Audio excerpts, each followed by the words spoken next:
Meus irmãos, paz do Senhor, estamos de volta neste vídeo para gravar a nossa nona lição da nossa revista de jovem.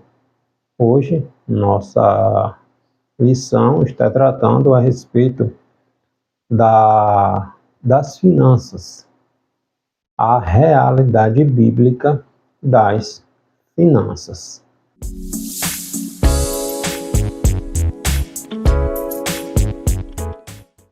Vamos estudar um pouquinho a respeito do que a palavra de Deus nos ensina sobre dízimos e ofertas, tá?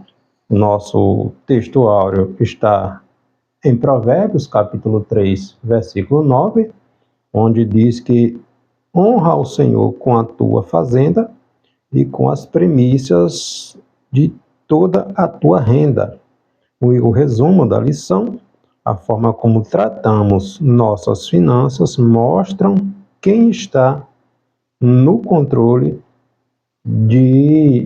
das nossas vidas. Os nossos objetivos da nossa lição: mostrar a história e a utilidade do dinheiro, saber a respeito do que Deus pensa sobre o dinheiro e também ressaltar a advertência bíblica quanto ao mau uso do dinheiro. A forma como lidamos com os nossos bens materiais nos mostra quem é que está no controle das nossas vidas. Se os recursos materiais, se o dinheiro ou Deus, tá? Aquilo que substitui o lugar de Deus passa a ser o Deus na vida desta pessoa.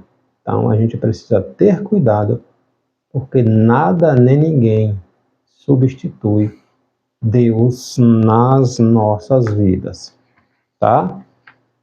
Então, um dos maiores desafios do ser humano é saber lidar adequadamente com os recursos materiais, com o dinheiro, tá? A gente precisa entender que o dinheiro é importante, sim, com certeza, mas ele tem o seu lugar e nada deve estar em primeiro lugar em nosso coração, a não ser a palavra de Deus. Então vamos tratar a respeito deste assunto. O nosso texto principal da nossa referência desta nossa lição está aqui em Deuteronômio, capítulo 8, a partir do versículo 11 até o 18, e também no Evangelho escrito por Mateus, capítulo 6, versículo do 19 ao 24, tá? Guarda-te para que não te esqueças do Senhor teu Deus, não guardando os seus mandamentos, os seus juízos, os seus estatutos que hoje te ordeno, para que porventura, havendo tu comido e estando farto, e havendo edificado boas casas e habitando-as, e se tiverem aumentado as tuas vacas, as tuas ovelhas, e se acrescentar a prata e o ouro, e se multiplicar tudo quanto tens, se não eleve o teu coração e te esqueças do Senhor teu Deus, que te tirou da terra do Egito, da casa da servidão, que te guiou por aquele grande e terrível deserto de serpentes, ardentes de escorpiões e de secura em que não havia água, e tirou água para ti da rocha do seixal, que no deserto te sustentou com maná, que teus pais não conheceram, para te humilhar e para te provar e para no teu fim te fazer bem. E não digas no teu coração: a minha força e a fortaleza do meu braço me adquiriram este poder. Antes, te lembras do Senhor teu Deus, que Ele é o que te dá força para adquirir esse poder, para confirmar o seu conserto, que jurou a teus pais, como se vê neste dia: não ajunteis tesouro na terra, onde a traça e a ferrugem tudo consomem, e onde os ladrões minam e roubam. Mas ajuntai tesouro no céu, onde nem a traça nem a ferrugem consomem, e onde os ladrões não minam nem roubam. Porque onde estiver o vosso tesouro, aí estará também o vosso coração. A candeia do corpo são os olhos, de sorte que, se os teus olhos forem bons, todo o teu corpo terá luz. Se, porém, os teus olhos forem maus, o teu corpo será tenebroso. Se, portanto, a luz que em ti há são trevas, quão grandes serão tais trevas? Ninguém pode servir a dois senhores, porque ou há de odiar um e amar o outro, ou se dedicará a um e desprezará o outro. Não podeis servir a Deus e a Mamon, ou as riquezas. Tá? Instruções aqui em Deuteronômio, dada por Moisés ao povo. O povo estava ali na iminência de entrar na terra prometida, e Deus, através do seu servo Moisés, traz uma série de advertências ao povo, para que esses não se achassem que tudo aquilo, todas aquelas bênçãos que vinham sobre eles, eram frutos, méritos de suas ações. Não, não. Deus que estava provendo, Deus que estava abençoando, Deus que estava tirando os inimigos, tá? Então, provinha de Deus. Da mesma forma que em Mateus, Jesus, através do apóstolo Mateus, no Sermão da Montanha, que Jesus discorrendo a respeito de não ajuntarmos tesouro, não colocar tesouros, não colocar o nosso coração em bens materiais, tá? Porque perece, acaba. Deus tem que ser em primeiro lugar na nossa vida. Então, o primeiro tópico da nossa lição, falando sobre o dinheiro e a sua utilidade. Uma breve história, o valor do dinheiro, um assunto bastante espiritual, tá? Então, segundo a história, os pesquisadores, os historiadores, o dinheiro surgiu da necessidade de se mensurar quantidades de valores, adquirir bens. Nos tempos antigos, a troca era utilizada pelas pessoas como para resolver suas transações, tá? Não existia ainda cédulas, não existia ainda a moeda, então as transações eram feitas em forma de trocas de produtos, de mercadorias, entende? Com o passar do tempo, o sistema de troca civil foi mudando, né? E com o passar do tempo, houve ali a confecção, né, de moedas de metais, moedas de metais preciosos, que foram usados, né, substituindo ali a troca das mercadorias, surgindo o metal, o dinheiro ali em metal, para que as transações viessem a ocorrer, tá? O tempo passa, a história passa, evolui, a ciência aumenta, o conhecimento aumenta, a sabedoria aumenta, né? O homem se desenvolve e o papel passou a ser usado para representar determinados valores, que é o chamado papel moeda. E hoje, né, há muito tempo, na verdade, existem transações bancárias, né, feitas por cédulas.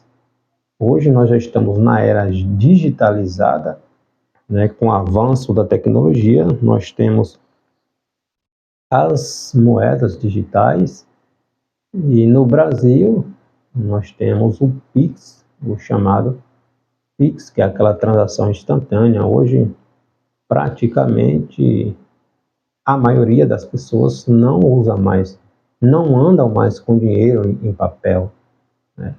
Hoje o Pix veio substituir a questão do papel, tá? Até por uma questão de segurança também, a evolução, né? E por mais que os modelos de transações monetárias possam ter evoluído e mudado com o passar do tempo, para muitas pessoas ainda, ter o dinheiro ali na mão é sinal de status, de poder. Não, a palavra de Deus não nos condena possuir bens, possuir riquezas. O problema é colocar o dinheiro, as posses, os bens, acima de Deus. Jesus, falando ali com aquele jovem, eles trazem nos evangelhos, aquele jovem que possuía muitos posses, muitos bens, ele chega para Jesus e diz: bom mestre, que farei para herdar a vida eterna? Aí Jesus diz: vende tudo que tem. Jesus começa a discorrer ali a respeito da honrar pai e mãe, ser fiel, tá, guardar o sábado, tal. Ele vai dizendo tudo isso e faço. Aí Jesus diz: agora vende tudo que tens, divide, dá aos necessitados, aos pobres, vem e me segue. Como aquele jovem possuía muitos bens, muito dinheiro, fazendas, etc., ele se entristeceu. Quando ele percebeu que a palavra de Jesus foi naquilo que ele mais possuía, que era dinheiro, riquezas, ele saiu triste, cabisbaixo e foi embora. Perdeu a salvação porque o dinheiro era o seu Deus. O dinheiro, as posses, os bens estavam em primeiro lugar na sua vida. Em outras palavras, Jesus não estava querendo o dinheiro dele. Jesus, a palavra de Deus é extraordinária, que ela vai no cerne, na origem do problema, tá? Para que a raiz do mal que nos prende seja desfeita, seja destruída, e nós venhamos nos tornar livres da escravidão, seja lá do que for. Então a palavra de Deus, de Jesus, foi certeira. O coração daquele homem estava preso nas riquezas. Tá? A gente vê um contraste com Zaqueu. Zaqueu, quando Jesus está passando, ele sobe na figueira para ver Jesus, e ele desce da figueira e conversa com Jesus e diz: se defraudei, se roubei, se tomei de alguém, eu restituo até 4 vezes mais. Ou seja, não foi Jesus que falou a respeito do dinheiro, da riqueza daquele publicano, daquele chefe dos publicanos. Foi ele que se predispôs e disse que devolveria, que restituiria se por acaso ele houvesse tomado. Então, o coração de Zaqueu não estava preso nos bens materiais, não estavam presos nas riquezas. Ele mesmo que disse que devolveria. Então a gente vê a diferença entre Zaqueu e aquele rapaz. O coração do rapaz já estava preso no dinheiro. Aí Jesus vai dizer: não podeis servir a Deus e a Mamon, e os bens materiais e as riquezas, tá? Então, a questão financeira é um assunto que a Bíblia trata também muito bem e deixa muito claro que nada nem ninguém deve tomar o lugar de Deus no nosso coração. Em muitas passagens das Escrituras, Deus fala a respeito de dinheiro. Em Ageu, capítulo 2, versículo 8, está lá Deus, através do profeta Ageu, dizendo: minha é a prata e meu é o ouro, diz o Senhor dos Exércitos. O Senhor Jesus, em Lucas, capítulo 21, ali a partir do versículo 1, Jesus mencionou o dinheiro e sua influência na vida de uma pessoa que observou a oferta que aquela viúva estava trazendo, né, aquelas 2 moedas que aquela viúva estava trazendo para colocar ali no gasofilaço, tá? e ela depositou, ela devolveu tudo aquilo que ela tinha. Aí Jesus, mostrando para os discípulos, para aqueles que estavam com ele, o contraste entre aqueles fariseus, aquelas pessoas ricas que depositavam no gasofilácio apenas a sobra, enquanto aquela viúvinha, que tinha aquela viúva, que tinha apenas aquelas 2 moedas, ela depositou tudo que tinha. E aí Jesus vem trazer este exemplo, e é desta senhora que depositou apenas o tudo que tinha quando pagou o imposto, lá em Mateus, capítulo 24, registrado, capítulo 17, versículo 24, né, quando Jesus pagou o imposto ali, mandou que Pedro fosse ao mar e pescasse um peixe, e aquele peixe que Pedro pescou tinha uma moeda ali na boca.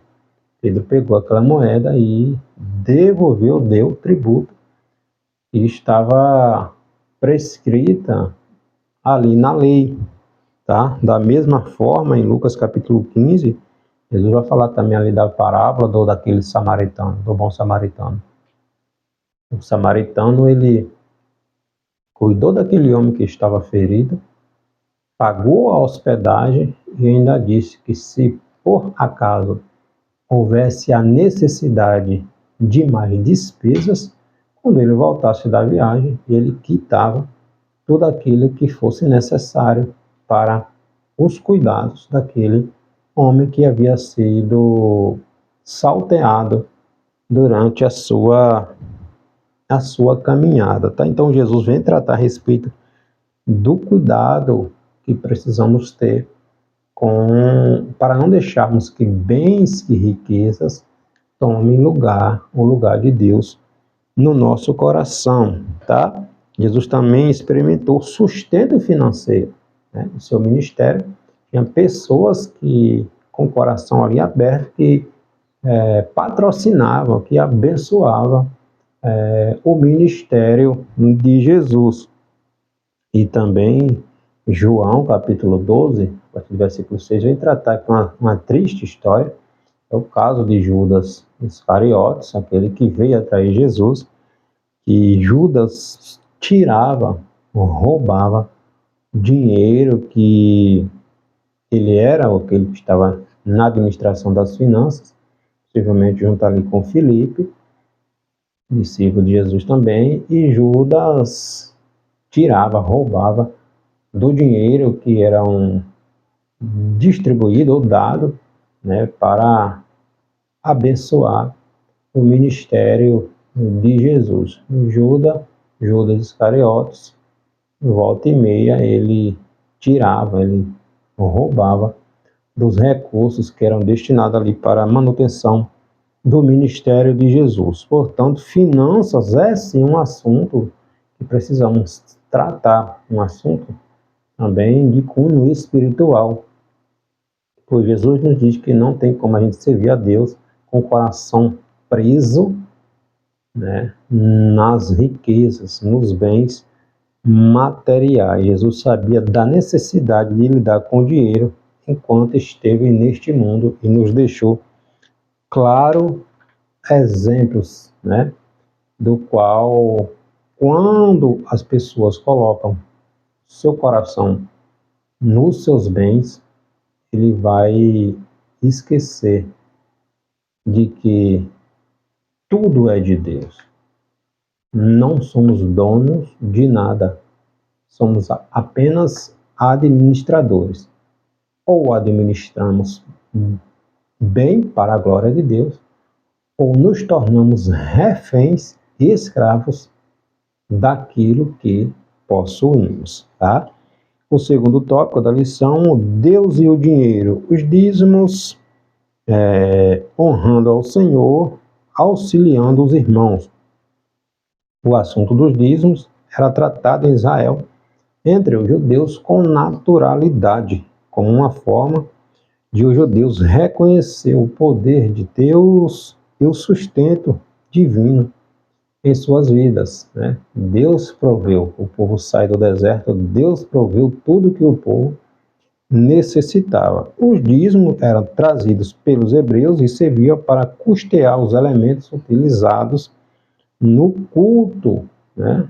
Ali na liturgia do culto, né? Os sacerdotes, os levitas, eles tinham exclusividade, o seu serviço era exclusividade no processo ali da adoração, da construção, do montar, do desmontar, o tabernáculo, né? Daquela quantidade enorme de sacrifícios diariamente que eram oferecidos, né, pelo povo, milhares de pessoas.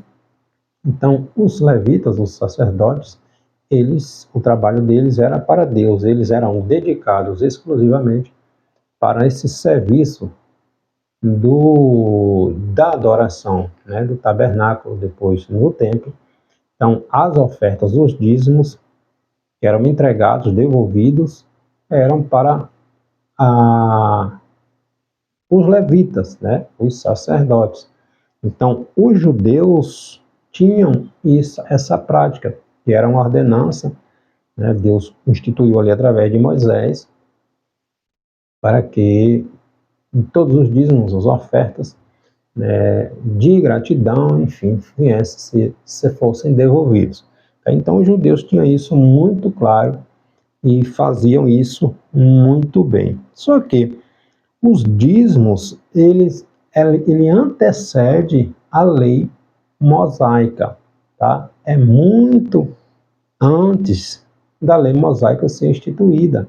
Lá no Gênesis, capítulo 14, ali, versículo 18, nós observamos ali Abraão devolvendo o dízimo a Melquisedeque, numa guerra ali entre o rei de Sodoma de Gomorra e aquelas regiões, cidades vizinhas, contra outros reis. Tá? Ló, o sobrinho de Abraão, foi levado preso. Houve esta guerra. Abraão levou seus servos, guerreou, venceu, e Abraão, um dos despojos ali, Abraão devolveu o dízimo, deu o dízimo ali a Melquisedeque. Em Gênesis capítulo 28 também a gente vê ali Jacó, quando Jacó está fugindo ali da terra de seu irmão, né, Esaú. Jacó está indo para Padarã, para a terra do seu tio Labão, e durante a sua trajetória, ele, à noite, para descansar, ele tem a visão de uma escada subindo no céu, descendo, anjo subindo e descendo.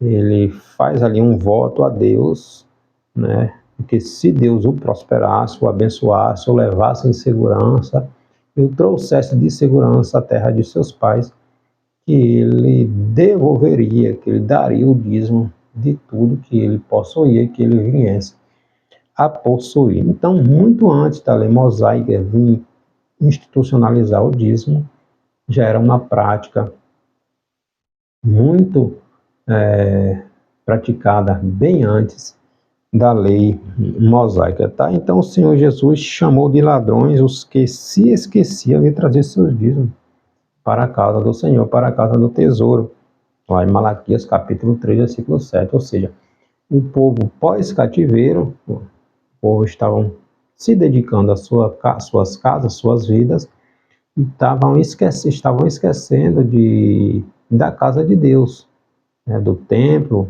de devolver os dízimos, as ofertas dos seus bens, das suas colheitas. Deus chama o povo de ladrão, vocês estão me roubando. Aí o povo pergunta, em que te roubamos? Aí Deus vai responder ali através do profeta Malaquias, do profeta Ageu, nos dízimos e nas ofertas, tá? Então, é uma orientação bíblica. Tá? Dízimo, oferta, é um princípio de honra, porque nada é nosso. Primeiro, Deus nos deu, Deus nos permitiu, Deus nos abençoou, Deus nos prosperou, Deus nos deu saúde, nos deu possibilidade, né, recursos, estratégias, sabedoria. Tá? Nada é nosso, nós apenas administramos, porque se morre, fica para outro. Então, não nada disso de que somos donos de nada. Não somos donos de nada. Morreu, acabou, fica aí para outro tomar posse.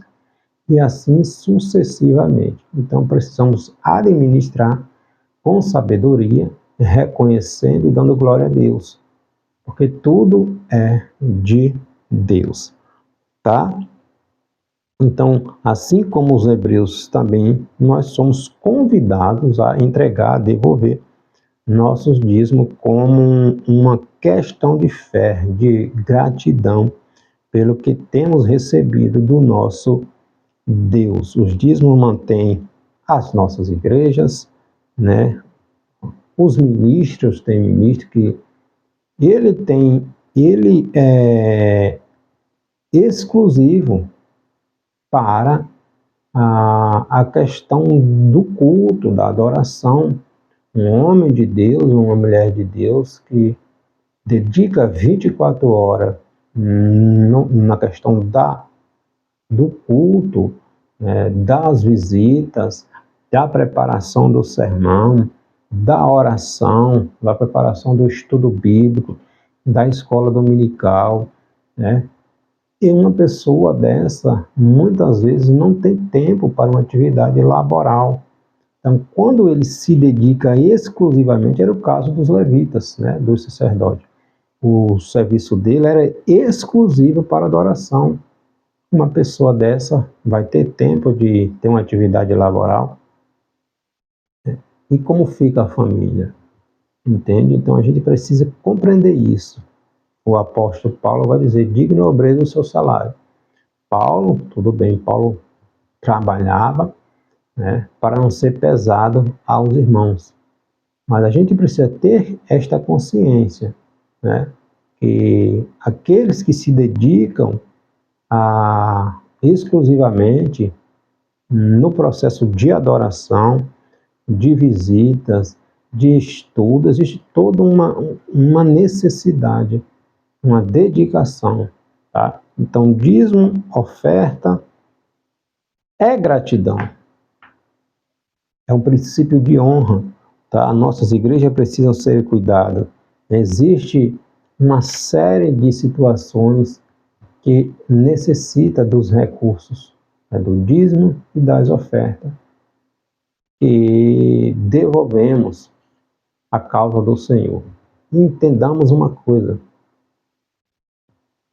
quando devolvemos nossos dízimos e as nossas ofertas, é com a gente e Deus. Deus está vendo, tá? Se por acaso alguém desvia dízimos e ofertas para fins escusos, esta pessoa terá que lidar com Deus.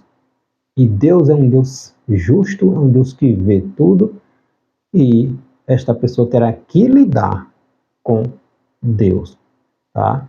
Então, cada um prestará contas a Deus daquilo que semeia, daquilo que pratica, tá? Então, honra ao Senhor com a tua fazenda e com as primícias de toda a tua renda. Provérbios capítulo 3, versículo 9. Então, Deus deve ser honrado não com o que sobra, mas com os primeiros frutos, os rendimentos do nosso trabalho. Deus já nos deu, tá? Tudo é dele. Nós apenas devolvemos 10%. Tá? Então, é um princípio de honra, de gratidão ao nosso Deus por aquilo que ele já nos deu. Provérbio 3:10 novamente. E se encherão os teus celeiros abundantemente e transbordarão de mostos os teus lagares. Tá? Então, é gratidão. Deus honra aqueles que colocam o seu coração em Cristo, não nos bens, não nas riquezas. O apóstolo Paulo, escrevendo aos Coríntios, mostrou o exemplo daqueles cristãos ali de Filipos, né? Os crentes de Filipos souberam que os irmãos de Jerusalém estavam necessitando, passando por necessidades, e mesmo tendo poucos recursos, eles pediram que Paulo ao apóstolo Paulo para participar também do socorro, enviando recursos dentro das suas possibilidades para os irmãos de Jerusalém que estavam mais necessitados ainda, tá? Então, novamente, o costume de devolver, de pagar dízimo, era muito comum entre os povos semitas, né? Muito antes da lei mosaica ser instituída, né? Muito antes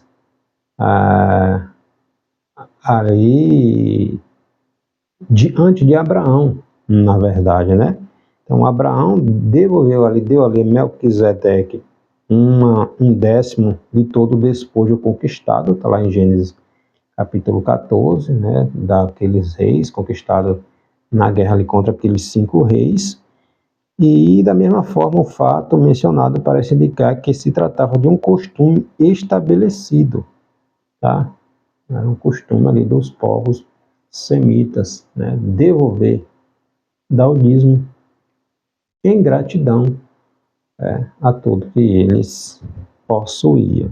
Tá? E para a gente finalizar, a advertência contra o mau uso do dinheiro, o cuidado com a avareza e o enriquecimento ilícito, e não sejamos fiador de ninguém, uma orientação de Jesus, e saibamos lidar com os recursos que Deus nos dá. O dinheiro tem o poder de mudar o pensamento de muitas pessoas, né? As pessoas se tornam escravas dos seus bens e muitos acabam substituindo Deus por bens materiais, esquecendo de que o amor ao dinheiro, como Paulo diz lá em 1 Timóteo, capítulo 6, versículo 10, se torna a raiz de todo o mal.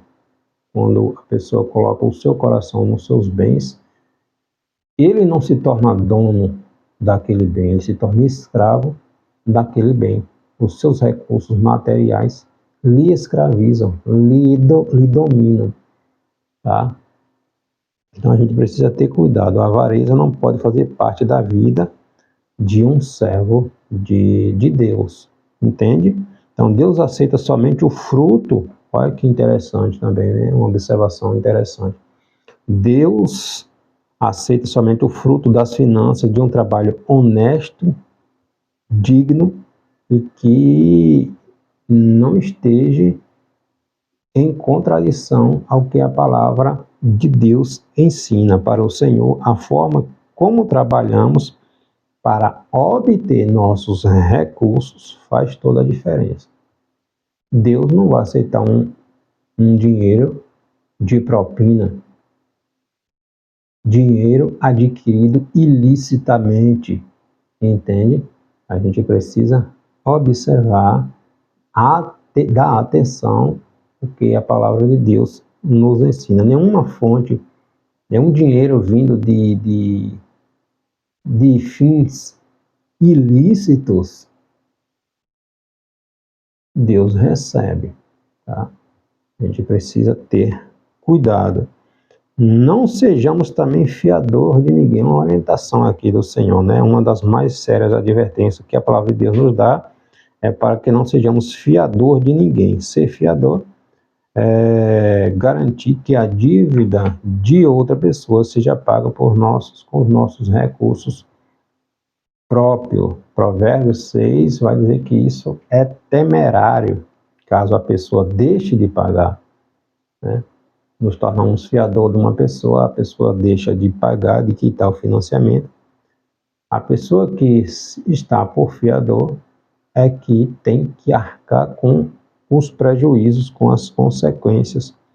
E muitos se atrapalham por causa disto, confiando na pessoa, a pessoa deixa de pagar, e aí aquele que se passa por fiador tem que pagar o prejuízo, e é um transtorno, é uma dor de cabeça. E também a gente precisa saber lidar com os recursos que Deus nos dá. É preciso que nós aprendamos a administrar nossos recursos, ou seja, se eu ganho R$1.000, eu não vou gastar 1.100, Eu preciso ter consciência, viver a minha realidade, tá?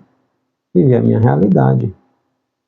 Deus não tem culpa se somos mal administradores, se gastamos mais do que ganhamos.